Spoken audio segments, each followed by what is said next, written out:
All right, cool. So I want to go over more of what Jaws was talking about. Minute chart, not as difficult as people make it out to be. It's risky, but you can make stupid money using it while you wait like for the bigger moves to unfold. I personally like to scalp the minute chart, both on large and in small movements, just whenever I feel like on my phone, while I wait for long-term plays to unfold. It's easy, stupid money, because when you're doing that, you're also protecting your long-term orders in case you're wrong for some reason. So a big problem that I see traders go through is they'll put in a long-term swing order, or they'll I got you. Anyway, so as I was saying, they'll put in a long-term order, and they'll either what? Is that me or? Okay, I'm going to assume since everyone's muted, I'm going to go ahead and talk. So, minute chart, simple stuff. Cool. Never play the minute chart like this. It'll drive you insane. Don't play it like that. It'll drive you insane. Trust me. It's not how you play the minute chart. You want to play the minute chart like this. What does this look like? This looks just like this, except zoomed out. That's the only difference. Like a zoomed out minute chart. You know, we're looking at you, right? What? Are you supposed to be sharing your screen? Oh. Whoops.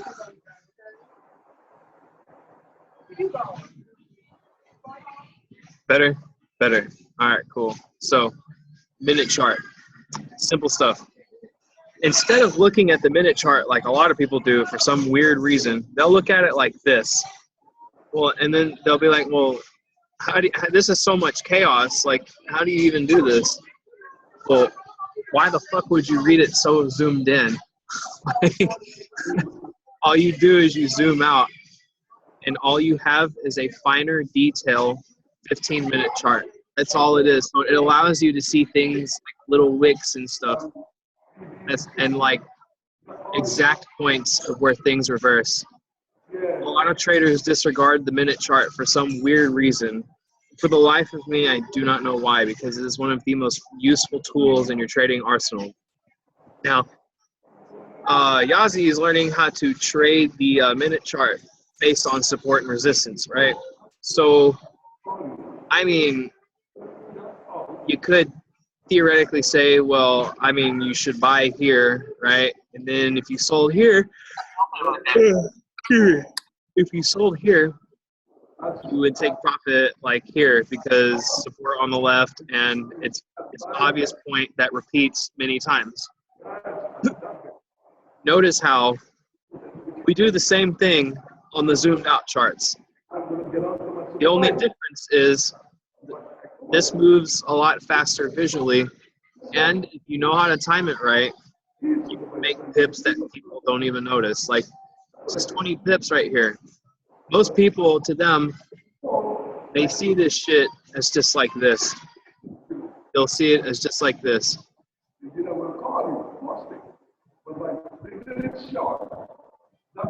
They will see the minute like this, right? And like all of this mess right here, and like these wicks right here, that's money. It's free money that people completely miss out on. I don't see why you wouldn't play that if all you simply did was zoom out on the minute chart and play support and resistance. That's all you do on the minute chart.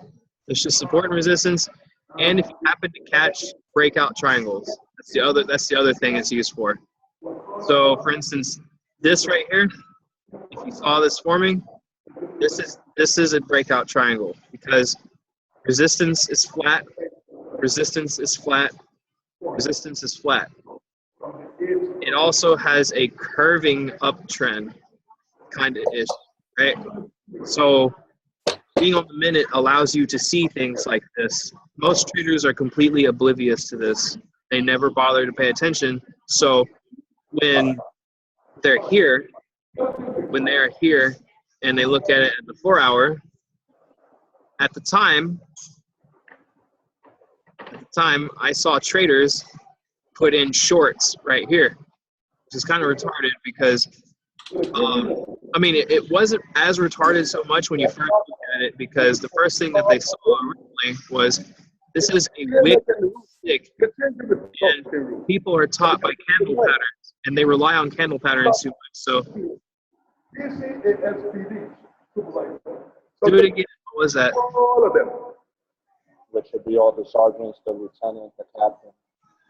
Anyway, like I was saying, people rely on candle patterns, and they saw this just as it was a wick stick with volume going down. So they're like, we need to sell. And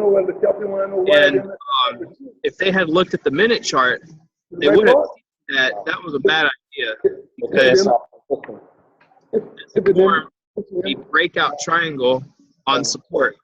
Like, this screams buy me, but most people completely miss that.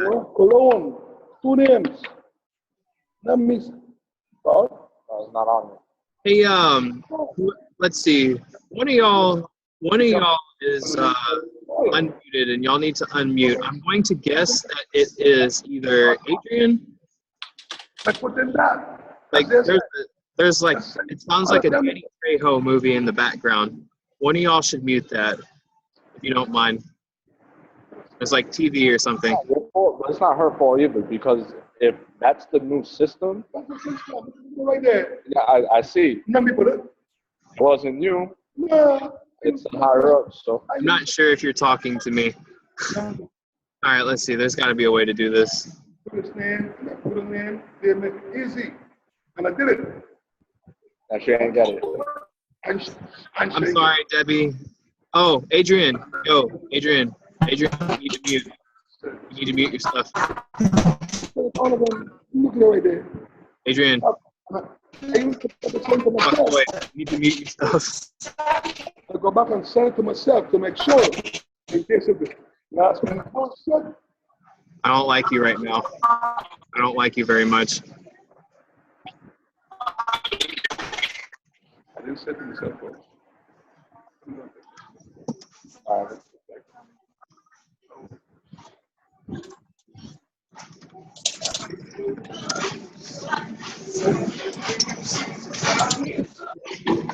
Anyway, back to where we were. A lot of people rely on candle patterns too much, and they get demolished because they either don't understand price action, or they'll fail to zoom in and see things like this. Like this right here, this is an ambush waiting to happen if you don't catch it.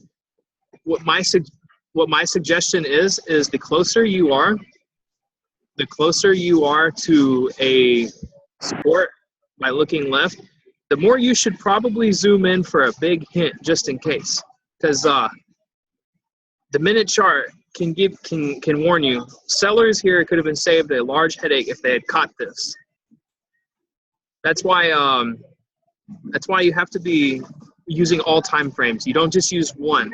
If you use only one time frame, you're going to lose eventually. It's just the way it is. Now, you can trade only using the 4 hour or the daily or the weekly. You can, it's possible. But I wouldn't advise doing that, because you want as much information as you can to help you make logical decisions. A big problem that I see a lot of traders have is they will they'll see something like this. They'll see something like this, and one of two things happens. They will either go, I have no idea what to do, because they're already too late, and this is obviously a resistance, but will it keep going? Or the next problem they have is they will look at this and go, this is a sell, right? And they'll expect that shit to do something like this, something like that, right? It's understandable. This is not always the case. This is not always the case. Good example of that was USD JPY, or hold on. AUD USD is probably going to do something like this because it's a continuation of the pattern.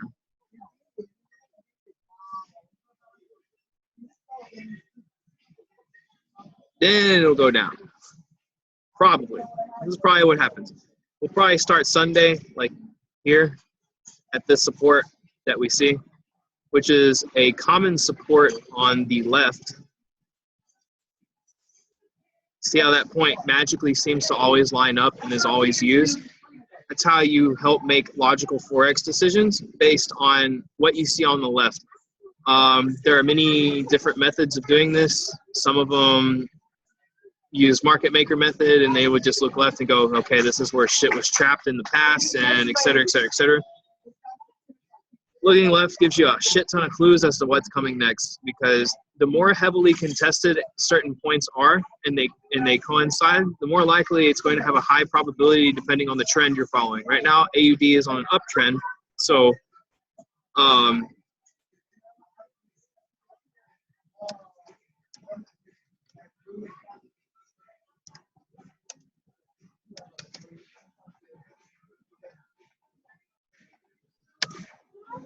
okay. So anyway, as I was saying, so where was I? Okay, so the more contested a point is, the more it's going to be used in support of your trend.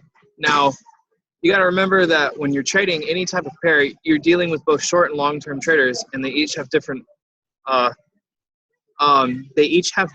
goals and objectives, right? So right now, as we can see, AUD is completing both an uptrend and a teacup. And usually with a teacup, there's a drop. So we have the extenuation of the cup where it could drop. No, I was going to draw on it. Why would you do that? Ugh. So anyway, we have the extenuation of the teacup, and then it's going to drop somewhere in order to validate the pattern and then go back up, just like it did over here on the left. It's kind of funny how shit tends to repeat itself over and over and over again. Right?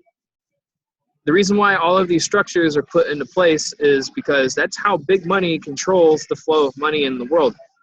Without these structures and without support and resistance and all these other things, one day this dollar would be worth like 2 chickens, and then the next day you could buy a country with it, and then the day after that it'd be worth half a pebble. That's where if it was left up to normal people, because normal people think like this. They think like that all the damn time. There's no in between or nothing. A lot of new Forex traders also usually have this mindset that shit goes in straight lines, and that's definitely not how this market works whatsoever. Things do not go in straight lines, as much as they wish it did. So keeping that in mind, we have several hints that are telling us that this will possibly keep going up to complete the pattern, then drop, right? So, I mean, you have literally a teacup in a teacup in a teacup, like, and then you have like literally a breakout triangle inside another breakout triangle. And like it's just a repeating cycle over and over and over again. Let me clear this chart so it's cleaner. So in order to help determine where this is going, first thing you always want to look at is the weekly. You always want to look at the daily or the weekly. Now this looks like a bunch of gobbledygook because it's zoomed out, but important clues are we have a solid uptrend.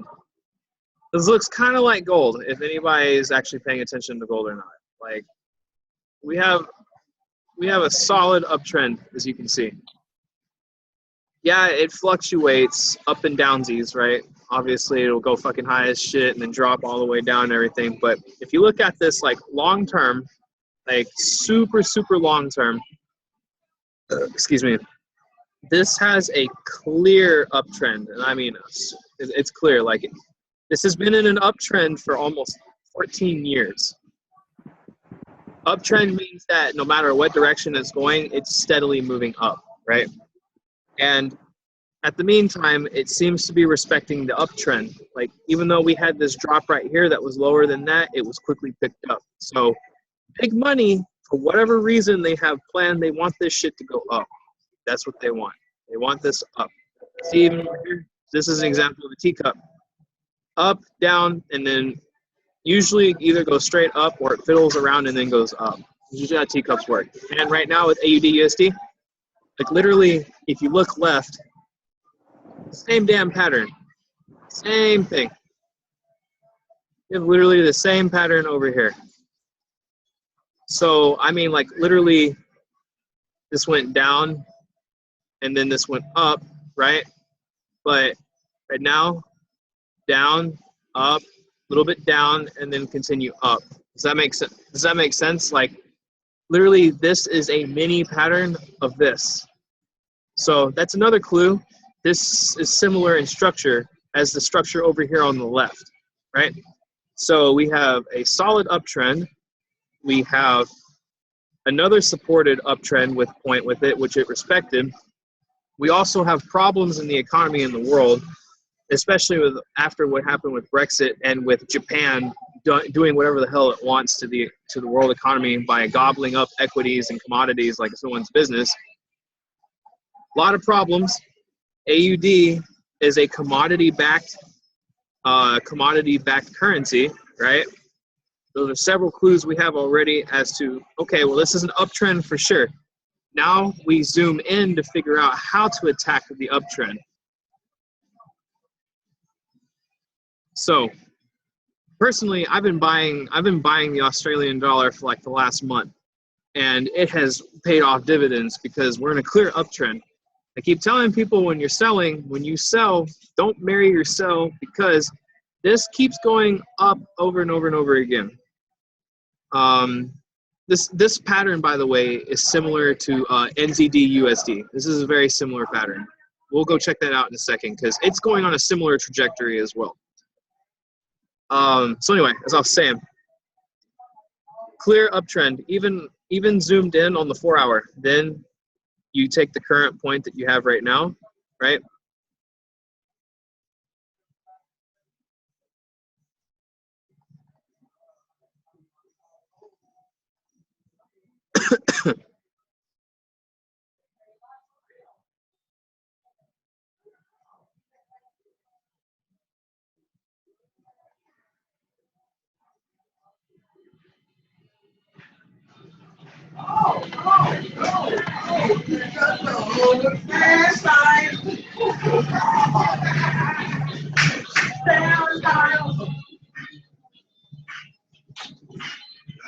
Yes, the zoomed out trend lines, they're important and they matter. Like, they really matter. It's super important.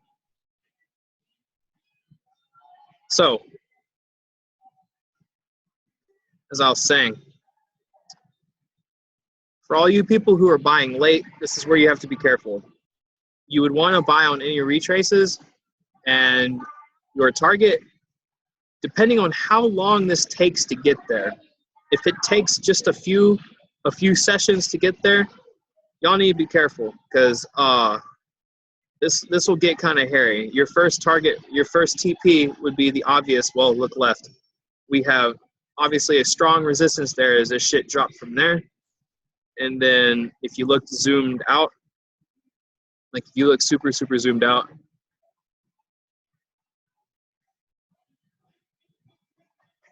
these resistances seem to line up. This is obviously an important point because we have a major drop there, right? This prevented a rise, right? Resistance, then here, resistance became support twice. So this is obviously an important point. So our first logical target as buyers would be, well shit, if we're in buys, our ultimate TP1 would literally be at that exact same point, like either here or here. Most likely here, as the wick tends to respect what happened on the left much better than the body. Wicks are important too. I don't know why everyone keeps saying that you need to disregard wicks, because wicks show you the extent of how far people are willing to YOLO the price past the body. I would think that's important information, and generally it pays dividends to pay attention to them. Don't go bananas over all of wicks. Go over the ones that are the biggest, or near the biggest points of contention where shit really dropped or really rose. Like this wick right here on the left, if you were to use it for charting, that's important. This wick, this little ass one right here, that's important. You need to consider that because this was a clear buyer's trap. Now, keep in mind what I've said. Then you look at this and go, okay, cool. This is clearly on the up. The seller is lost pretty bad right here. This is clearly on the up. It's been going up. I mean,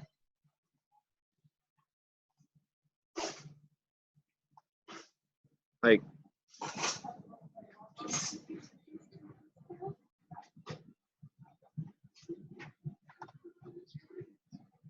this is how you trade using zones. I like to control my price using zones. By keeping it in zones, I'm allowed to see what it's doing. And as you can see, from a zoomed out perspective, we're heading towards an actual bigger breakout, like not just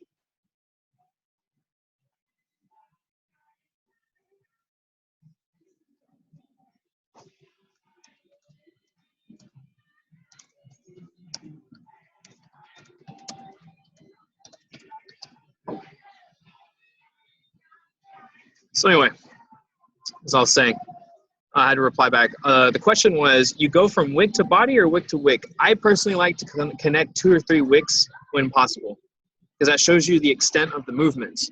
That's included too, because some of these movements on the wicks can be 30, 40, 50, 60 pips. So yes, you want to include the wicks, because I mean, this, hold on a second. Can I not zoom in on this right now?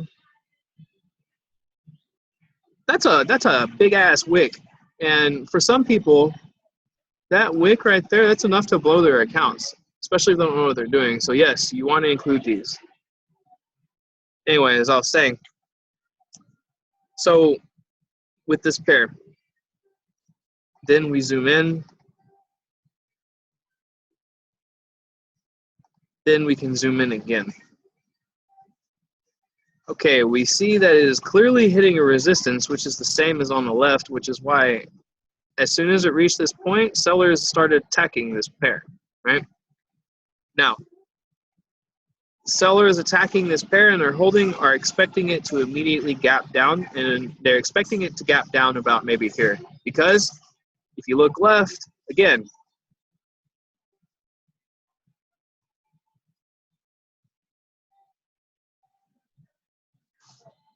a super important resistance and a super important blank. Super important support, super important resistance. Like, this prevented this from going up, up, and away. Brought the shit out of it down. By the way, this was what event was this? I forgot what it was. And this prevented the downtrend immediately and instead stalled it for several hours. So looking further left, a highly contested point,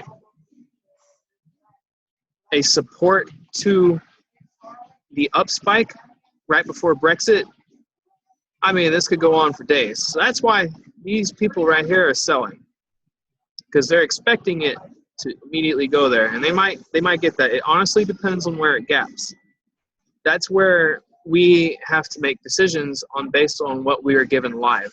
So with that in mind, I mean, it could only open to here, and then buyers will push this shit up to about maybe like right there, and then it crashed back down to either here or here. It will really depend on the RBA decision that happens on Wednesday. One thing a lot of folks have to realize is that with trading, you're playing a game of probability. Like, everything you do is probability, whether it's depending on how much you put into your order, like your lot size and everything, or where you decide to attack. It's all probability. I like to personally attack support and resistance because you're less likely to fuck up when you do so. This is why the zoomed in charts are super useful, because you can see much clearer the exact points of support and resistance, and you can kind of see where things actually flip. Because if you look at this at just a 4 hour, some of the stuff sticks out, but sometimes it don't. And people completely miss that. Or they just see sticks and bars and they don't understand actually what happened there. Again, all time frames are important. The most useful to me are the daily, the weekly, the 1 minute, and the 4 hour. The others are just like, they're just like candy. They're just there. They're nice, but you don't need them. Now, we know that with a huge rise like that, generally there's some type of retrace, which is very plausible. I'm not sure it happens right here though, and the reason why is because the market tends to move in patterns of 3 to 5. Every single time that there's a push, whether down or up, it usually happens in 3 levels, right? If we look to the left, there was a rise here. This was 1 level. There was another rise, right? This was 2 levels. There's another rise right here. That's 3 levels. Well, what's going on over here? After this drop, we have consolidation, consolidation. This is still technically consolidation until it hit here. We have 1 level. Then we have this right here. This is where it gets tricky because we're on level 2. Now, if any of y'all use the market maker method, right? If any of y'all use that, y'all usually know that level 2 is where most of the traps tend to happen in the middle of a wave. Usually, this is when you see some stupid, dumbass drop that always gets or like if it's on a rise, it'll just drop hard for no reason sometimes, or sometimes news is used as an excuse for it to drop. So it really kind of depends on where this finishes. I think it'll finish here. I think it finishes here, level 2. Then this motherfucker drops to about maybe either like here, like either here or here. Somewhere around, shit, can never draw straight. Or here. Based on support and resistance, right?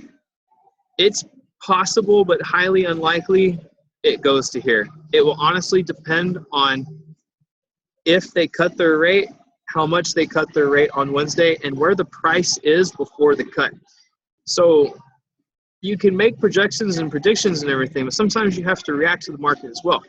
So if this motherfucker, by the time Wednesday comes and it's hanging around here, you should not use this. You should not use this buy limit here. You shouldn't, because that's a big decision. You're looking at anywhere between 60 to 100 pips, depending on how crazy the decision is. Usually, if they cut, it's going to be about 100 pips. If they keep it the same, it's about 60 or so. Damn it, I hate it. Usually about that much or so. Do we have any questions? Do we have any questions so far? You guys confused? Y'all have any questions, or am I going too fast, or what's up? Let me know how I'm doing or whatever. Take this time to ask questions. When this webinar ends, I will be restarting this, so don't worry. I'll just hand out the new ID number. Y'all ain't gonna miss nothing. So, any questions or any concerns or anything?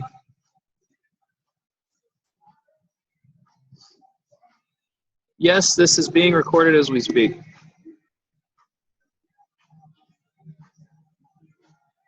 Anything else?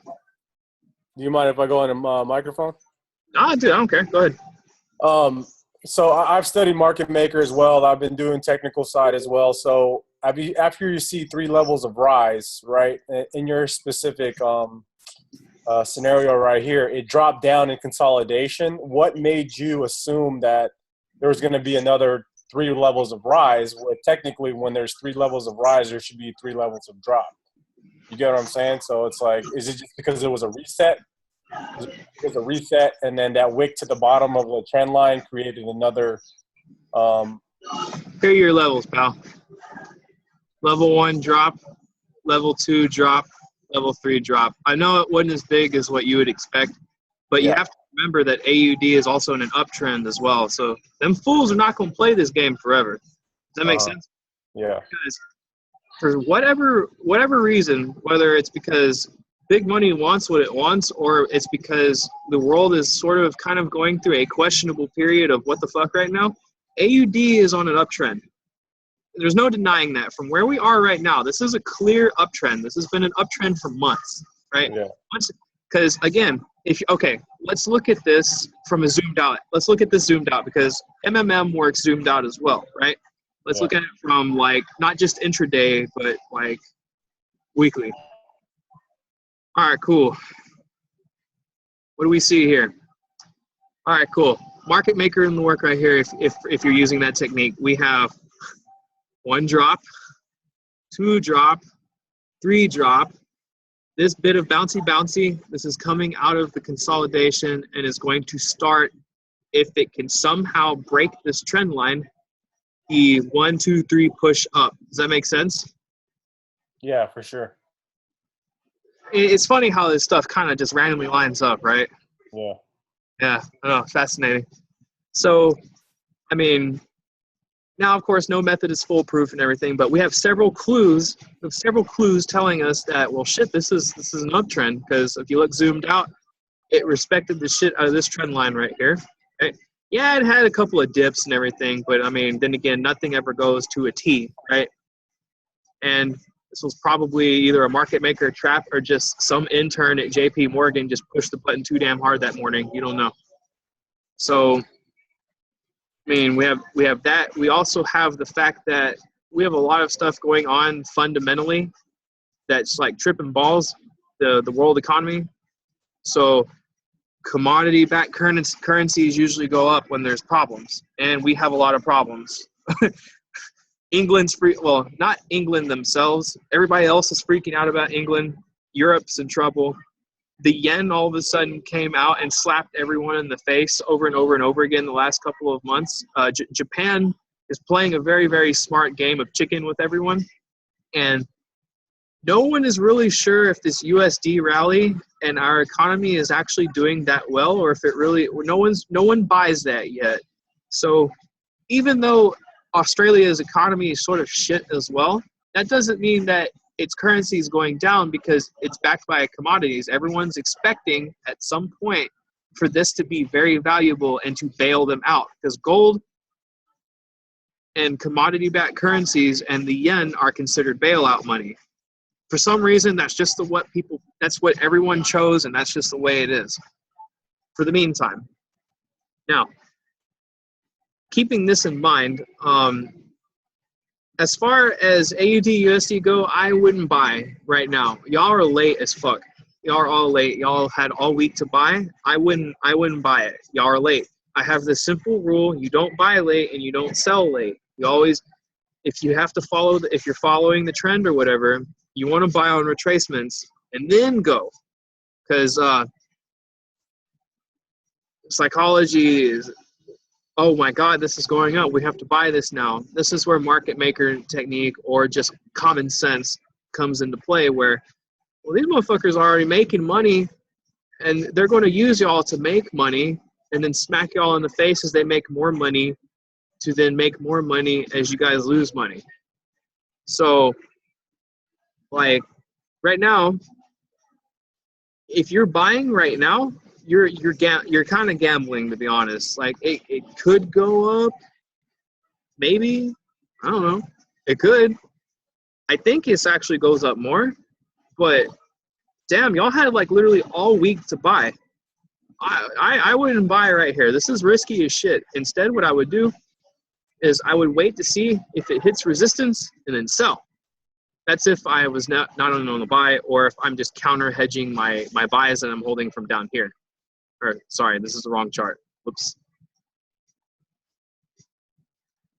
See, like all week there were plenty of opportunities to buy. Hell, FOMC gave the best one, and I told my students early in the morning or way at night when I was drunk that if FOMC, if it spikes down AUD, you go ahead and you buy at the end of the spike. You're going to win. And the simple reason is because this is on an uptrend.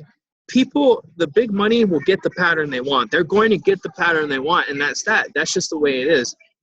Like, slick people thought that this was going to crash. No, big money wants this to happen. The key when you're trading Forex is to figure out what big money wants and to play along with them. If you try to go against them, you're going to get screwed. It's as simple as that. And big money plays simple. All they do is they figure out where you guys like to buy and sell, and they like to fuck with y'all. So now that this is on an uptrend, everyone's looking at this, and now they're going to buy. Like, damn, like, look at that. This is clearly going to go up.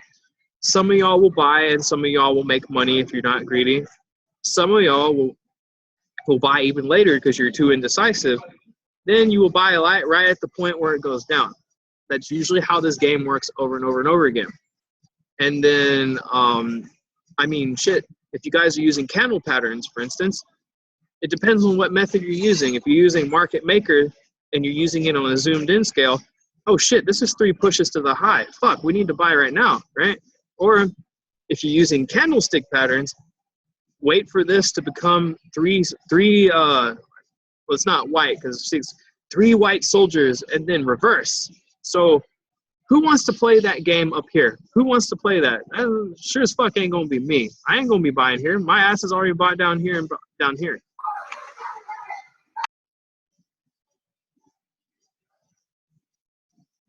I thought there was going to be a question, but I guess not. All right, cool. So does that make sense to everyone? This webinar ends in about 2 minutes or so. When this ends, I'll be posting the new webinar meeting ID in the chat, so y'all ain't gonna miss nothing. So before this ends, so if you're late to this party, it's okay. The thing about the party is it's gotta stop, and then there's gonna be a new party thrown next week. Like, you ain't gonna miss nothing. It's one thing I try to tell all traders and try to train all traders about is that, like, guys, you ain't gonna miss nothing. Like, the party never stops.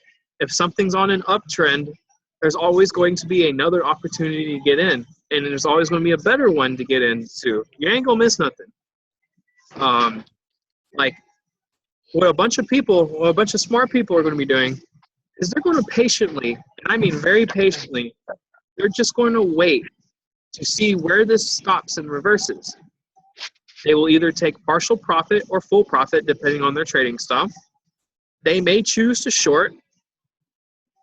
I mean, you're going to win somewhere because according to rules of retracement and market making and all them fucking rules that we've been taught and everything, this just got to come down eventually to an extent. It's got to come down somewhere. So, I mean, you're going to win something, but most people are going to be waiting on the rebuy. They'll wait until it hits one of these points, and then they'll buy the shit out of it, and then they'll just ride it back up again as it goes back up. Ultimate goal for AUD USD target 1 would be anywhere in this range right here, because this is obviously important resistance because it went boom, boom, and boom. Like,